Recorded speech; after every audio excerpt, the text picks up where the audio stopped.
Lake Peigneur is located in the U.S. state of Louisiana, 1.2 miles north of Del Cambri and 9.1 miles west of New Iberia, near the northernmost tip of Vermilion Bay.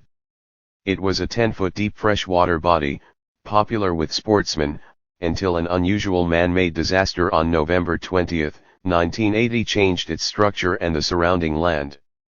On November 20, 1980, an oil rig contracted by Texaco accidentally drilled into the Diamond Crystal Salt Company salt mine under the lake. Because of an incorrect or misinterpreted coordinate reference system, the 14-inch drill bit entered the mine, starting a chain of events that turned the lake from fresh water to salt water, with a deep hole. It is difficult to determine what occurred, as much evidence was destroyed or washed away in the ensuing maelstrom. One explanation is that a miscalculation by Texaco about their location resulted in the drill puncturing the roof of the third level of the mine. This created an opening in the bottom of the lake. The lake then drained into the hole, expanding the size of that hole as the soil and salt were washed into the mine by the rushing water, filling the enormous caverns that had been left by the removal of salt over the years. The resultant whirlpool sucked in the drilling platform, 11 barges, many trees and 65 acres of the surrounding terrain. So much water drained into those caverns that the flow of the Del Cambri Canal that usually empties the lake into Vermilion Bay was reversed, making the canal a temporary inlet.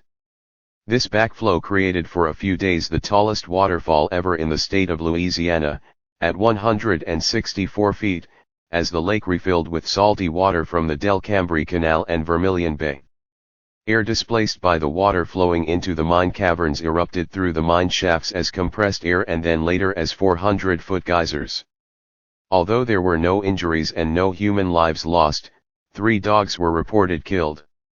All 55 employees in the mine at the time of the accident were able to escape thanks to well-planned and rehearsed evacuation drills, while the crew of the drilling rig fled the platform before it was sucked down into the new depths of the lake, and Leonce Viator, Jr., a fisherman who was on the lake at the time, was able to drive his small boat to the shore and escape.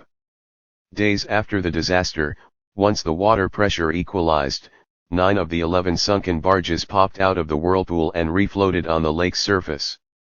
Aftermath. Texaco and the drilling contractor Wilson Brothers paid $32 million to Diamond Crystal and $12.8 million to a nearby plant nursery, Live Oak Gardens, in out-of-court settlements to compensate for the damage caused. The mine was finally closed in December 1986. Since 1994, AGL Resources has used Lake Peigneur's underlying salt dome as a storage and hub facility for pressurized natural gas. There was concern from local residents in 2009 over the safety of storing the gas under the lake and nearby drilling operations. Salinity.